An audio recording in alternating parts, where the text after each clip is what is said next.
오늘은 마태복음 19장 1절에서 6절을 보겠습니다.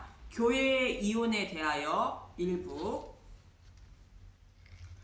예수님은 구원받은 교회의 사명으로 죄를 범한 자가 있으면 권고하여 돌아오게 해야 한다고 말씀하셨고, 만약 죄를 범한 사람이 있다면 7번을 70번이라도 용서해야 한다는 것으로 작은 자의 생명을 살리기 위하여 그를 무한대로 마음으로 용서해야 한다고 말씀하셨습니다. 이와 같은 삶을 살아간 사람이 요셉으로 자신을 노예로 팔아버린 형들의 생명을 살리기 위하여 생명의 양식을 구하러 찾아온 형들의 죄를 모두 용서해 준 것입니다. 요셉이 형들을 용서해 준 것은 하나님이 형들의 생명을 살리기 위해 자신을 애굽으로 보내셨다는 것으로, 결코 형들이 요셉을 미워하여 노예로 팔아버린 것이 아니라는 것으로 요셉은 형들을 마음으로 용서해 준 것입니다. 구원의 은혜를 아는 요셉의 모습인 것입니다.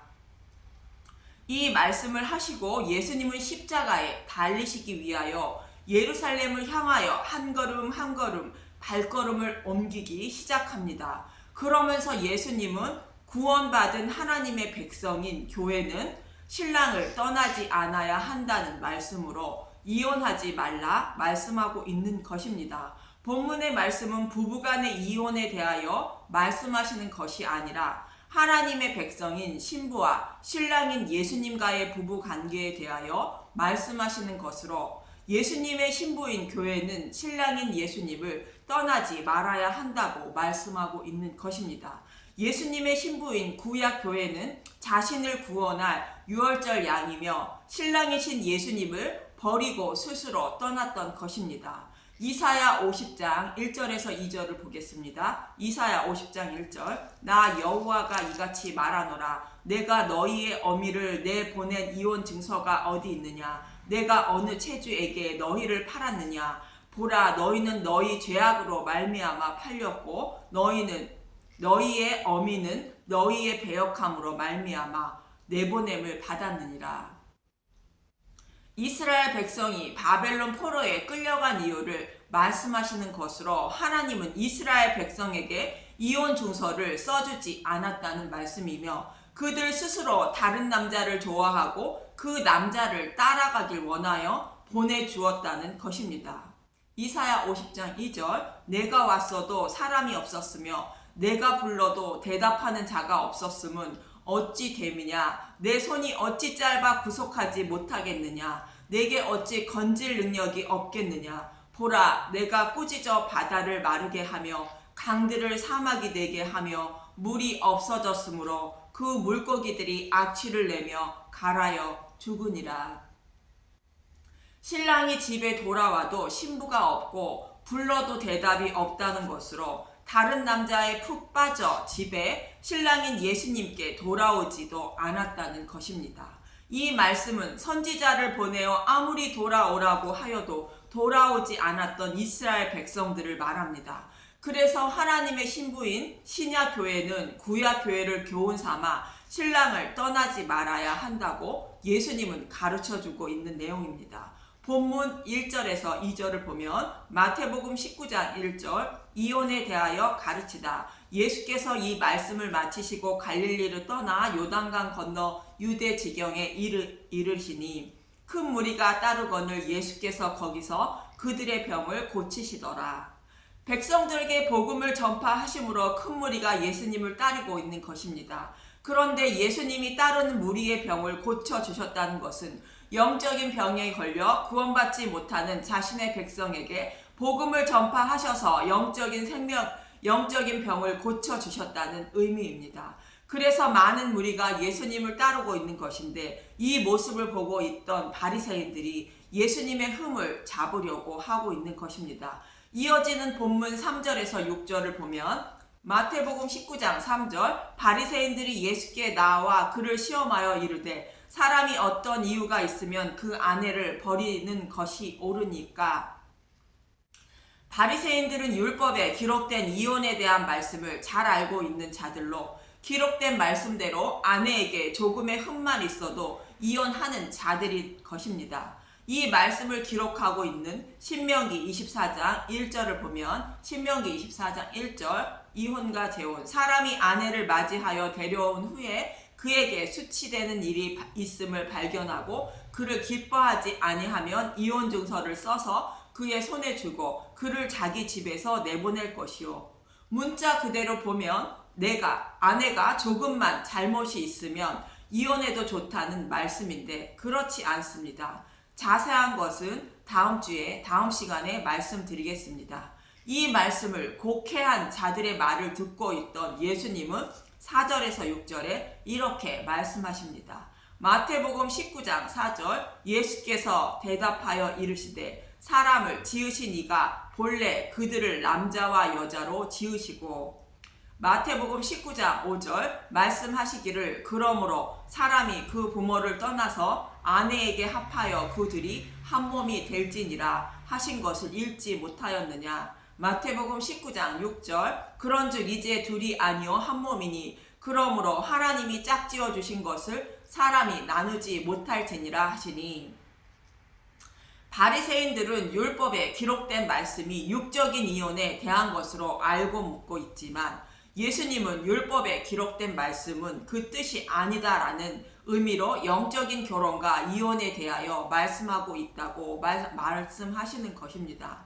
바리새인들이 율법에 기록된 말씀을 곡해하고 있다는 뜻으로 하나님이 주신 말씀은 육적인 이혼에 대한 말씀이 아니라는 것으로 예수님의 신부를 상징하는 하나님 백성이 곧 아담이 첫 번째 신랑인 율법과 살면서 조금이라도 흠이 발견되면 이혼 증서를 써주어 두 번째 신랑인 예수님께로 보내어 예수님의 신부로 살게 해야 한다는 뜻으로 이혼 증서를 써주라는 말씀하셨다는 것입니다.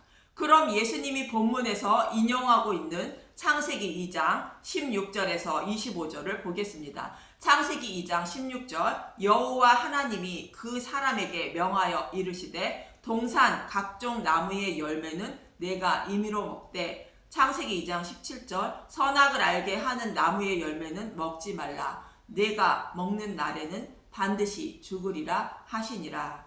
선악과는 율법을 상징하는 것으로 하나님이 창조하신 피조물들을 죄 아래 가두시려고 율법을 주신 것처럼 선악과를 먹으라고 동산 가운데 선악을 알게 하는 나무를 두신 것입니다. 선악과를 먹고 타락한 죄인들을 어떻게 구원하실지를 설명해 주시려고 무대 장치를 꾸며 설명하고 있는 것입니다. 갈라디아서 3장 22절 보겠습니다. 그러나 성경이 모든 것을 죄 아래 가두었으니 이는 예수 그리스도를 믿음으로 말미암는 약속을 믿는 자들에게 주려 함이라. 이스라엘 백성에게 율법을 주신 이유가 자신의 죄로 인하여 지옥불로 향하고 있는 것을 알게 하여 지옥불에서 구원하여 주실 예수님을 믿는 자들을 구원하여 주시려고 율법을 주셨다는 것입니다. 이 말씀처럼 동산 중앙에 있는 선악을 알게 하는 나무의 열매를 아담은 반드시 먹게 된다는 것이며 그로 인하여 아담은 육신이 죽어 영원한 죽음인 지옥불에 들어가게 된다는 것으로 선악과를 먹으면 반드시 죽는다고 말씀하고 있는 것입니다. 이 말씀이 에덴 동산에 홀로 있던 아담과 동산 중앙에 있는 선악과와 선악과를 먹으면 반드시 죽는다고 말씀하고 있는 무대 장치를 꾸며 말씀하고 있는 것입니다. 그래서 사람이 혼자 사는 것이 좋지 않다는 것으로 돕는 배필을 만들게 되는데 선악과를 먹고 지옥으로 향하는 아담을 도와줄 돕는 배필을 지으시게 됩니다. 창세기 2장 18절에서 20절을 보면 창세기 2장 18절 여호와의 하나님이 이르시되 사람이 혼자 사는 것이 좋지 아니하니 내가 그를 위하여 돕는 배필을 지으리라 하시니라. 여호와 하나님이 흙으로 각종 들 짐승과 공중의 각종 새를 지으시고 아담이 무엇이라고 부르나 보시려고 그것들을 그에게 이끌어 가시니 아담이 각 생물을 부르시는 것이 곧 그의 이름이 되었더라. 아담이 모든 가축과 공중의 새와 들의 모든 짐승에게 이름을 주니라. 아담이 돕는 배필이 없으므로 배필은 부부 관계에 알맞는 짝을 말하는데 돕는 배필을 지으리라 라는 것은 아담이 선악과를 먹게 되어 사탄의 노예로 살다가 지옥불에 들어가게 되는데 그를 도와줄 알맞은 짝을 말합니다. 그래서 아담을 곧 타락한 하나님 백성을 도와줄 배필이 없다는 뜻으로 하나님이 창조하신 모든 가축과 공중의 새와 들의 모든 짐승에게 이름을 주니라 라고 말하는 것입니다. 하나님이 창조하신 피조물 중에는 타락한 아담을 하나님의 백성을 도와 구원해줄 구원자인 돕는 배필이 없다는 뜻입니다.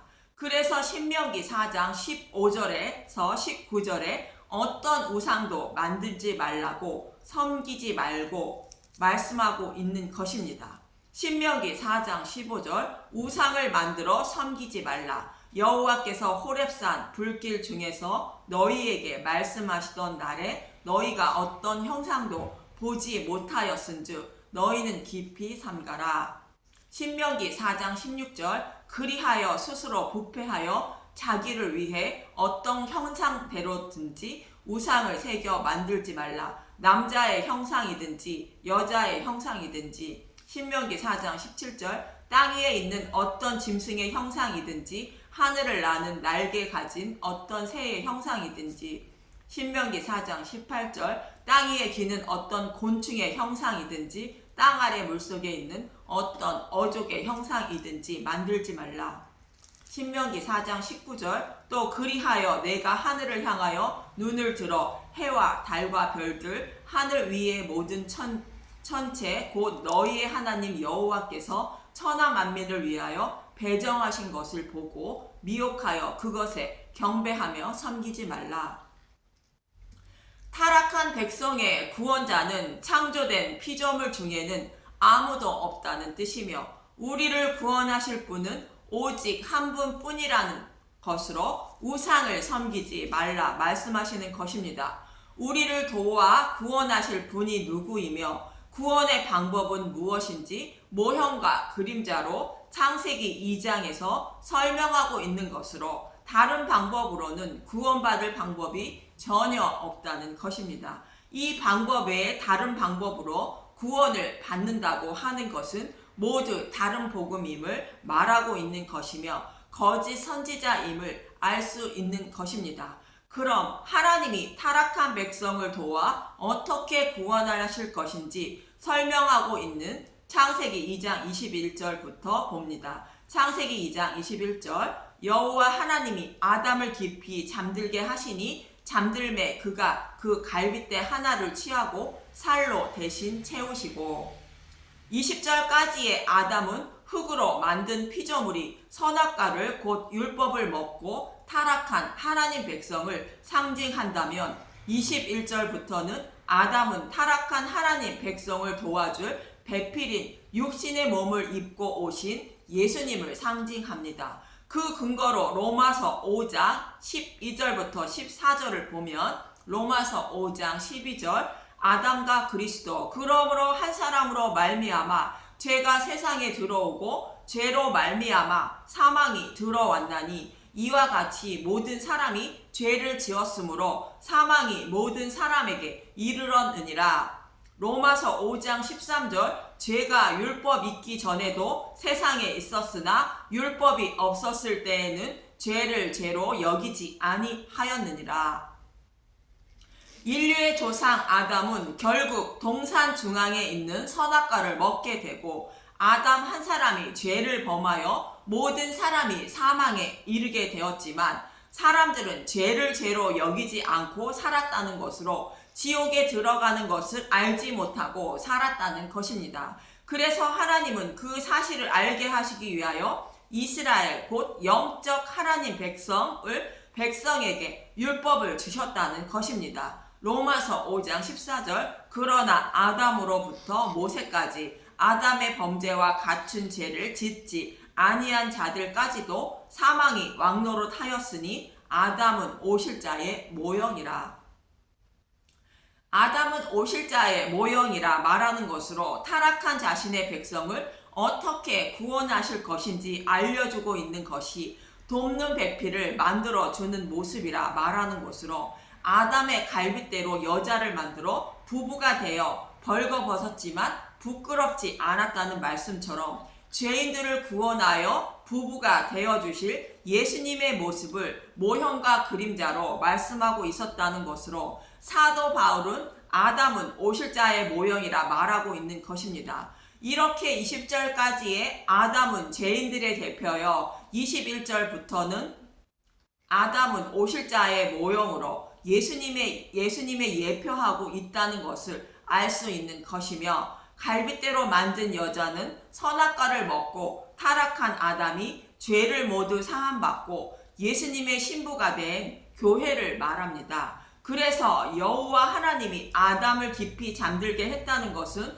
육신의 몸을 입고 오신 예수님을 십자가에 대속제물로 내어주셨다는 의미이며 아담이 잠들었다는 것은 잠에서 깨어난다는 부활의 의미를 담고 있고 아담의 갈빗대를 하나를 취하고 살로 대신 채웠다는 것은 다시 살리신다는 의미로 부활케 하신다는 뜻입니다. 이처럼 아담을 깊이 잠들게 하시니 잠들매 그가 갈빗대 하나를 취하고 살로 대신 채웠다는 것은 예수님이 죽으시고 부활하실 것을 말씀하고 있는 것입니다. 그리고 갈빗대를 치었다는 것은 십자가에 못 박은 자들이 예수님의 옆구리를 찌른 것임을 말하고 있는 것입니다. 이 말씀을 하고 있는 요한복음 19장 31절에서 34절을 보겠습니다. 요한복음 19장 1절 창으로 옆구리를 찌르다 이 날은 준비일이라 유대인들은 그 안식일이 큰 날이므로 그 안식일에 시체들을 십자가에 두지 아니하려 하여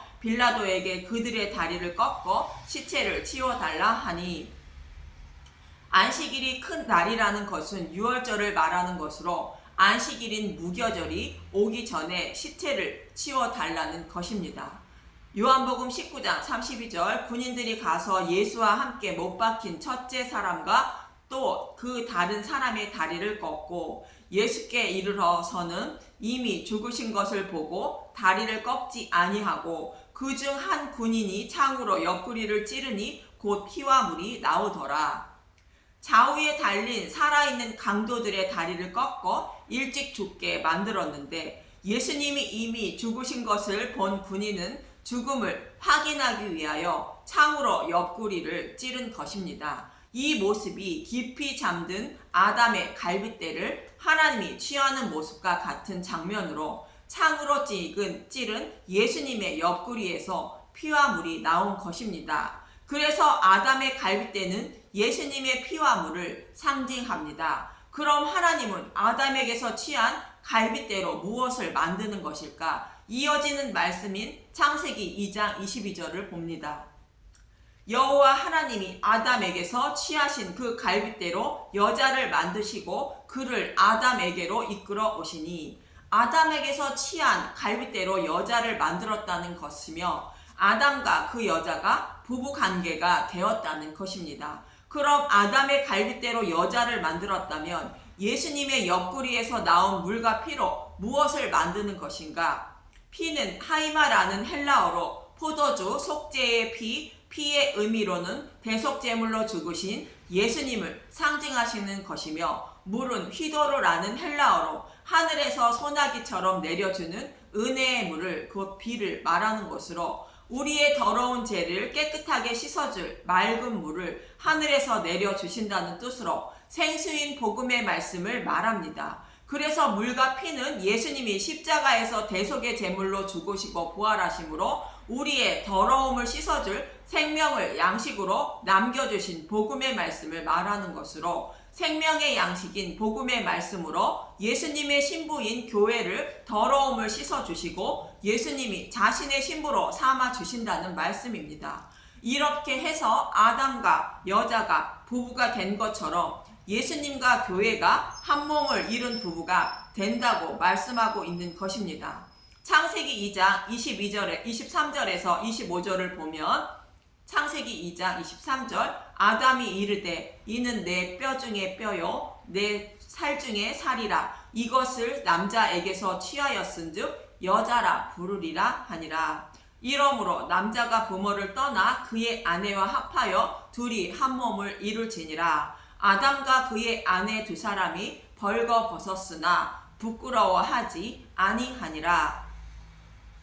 두 사람이 벌거벗었으나 부끄러워하지 않았다는 것은 선악과를 먹고 타락한 죄인들이 예수님을 믿어 부부가 되면 하나님은 심판대에서 죄를 죄로 여기지 않는다는 것으로 심판을 받지 않는다는 말씀입니다. 이렇게 해서 저와 여러분이 예수님의 신부가 된다고 창세기에서 이미 말씀하고 있는 것이며 다른 구원의 방법이 없다는 것을 말해주고 있는 것입니다. 그래서 이 방법 외에 다른 방법으로 구원을 받으려고 한다면 신랑 되신 예수님을 떠나는 것이라 말씀하시는 것으로 간음하는 자라 성경은 말하고 있는 것입니다. 그러나 유대인들은 율법을 열심히 지켜 의롭다 여김을 받으려고 하므로 그들은 간음하는 자들로 바벨론 포로에 끌려간 것입니다. 이처럼 생명의 양식으로 주신 복음의 말씀을 마음판에 기록하는 것 외에는 다른 방법으로 구원을 받으려고 하는 사람은 간음하는 자들로 심판을 받게 된다는 것입니다. 그래서 하나님이 짝지어진 것을 사람이 나누지 못한다고 말씀하시는 것으로 다른 방법으로 곧 다른 방법으로 구원을 받을 수 없다고 말씀하시는 것입니다. 그리고 24절에 남자가 부모를 떠나 그의 아내와 합하여 둘이 한 몸을 이루어야 한다는 말씀은 호세아서 2장 18절에서 20절에 말씀하고 있는데 호세아서 2장 18절 그날에는 내가 그들을 위하여 들 짐승과 공중의 새와 땅의 곤충과 더불어 언약을 맺으며 또 이 땅에서 활과 칼을 꺾어 전쟁을 없이 하고 그들로 평안히 눕게 하리라. 예수님이 우리의 모든 죄를 짊어지고 대속해 주심으로 우리를 평안하게 해주시는 것입니다. 호세아 2장 19절 내가 내게 장가들어 영원히 살되 공의와 정의와 은총과 긍휼이 여김으로 내게 장가들며 진실함으로 내게 장가들리니 내가 여호와를 알리라. 내가 내게 장가드는 것은 하나님이 찾아오셔서 신부로 삼아 주신다는 말씀으로 성령의 전을 세워주시고 신부로 삼아 주신다는 말씀인 것입니다. 성령님이 찾아오셔서 죄에 대하여 의에 대하여 심판에 대하여 잘 가르쳐 주심으로 하나님이 누구신지 알게 되고 그 은혜와 사랑이 마음판에 기록되는 것입니다. 이 말씀이 성령님을 보내주셔서 복음의 말씀을 마음판에 기록하여 주시고 다시는 죄를 묻지 않으시며 하나님 백성으로 삼아 주신다고 말씀하고 있는 새 언약인 말씀인 것입니다. 이러한 방법을 통하여 저와 여러분은 예수님의 신부가 되어 다시는 전쟁이 없고 평안히 살게 되는 것으로 구원을 얻게 되는 것입니다. 이처럼 저와 여러분의 구원 방법은 오직 복음의 말씀으로만 거듭난다는 것과 또 성령님이 찾아오셔서 복음의 말씀을 깨닫게 해 주셔야만 예수님의 신부가 된다는 것을 잊지 마시기 바라며 이러한 사실을 잊지 않고 그분을 아는 것이 예수님과 이혼하지 않는 것임을 아시고 오직 복음의 말씀만 알고 마음판에 기록되길 소망하며 힘쓰고 애쓰는 저와 여러분이 되시길 간절히 기도합니다. 감사합니다.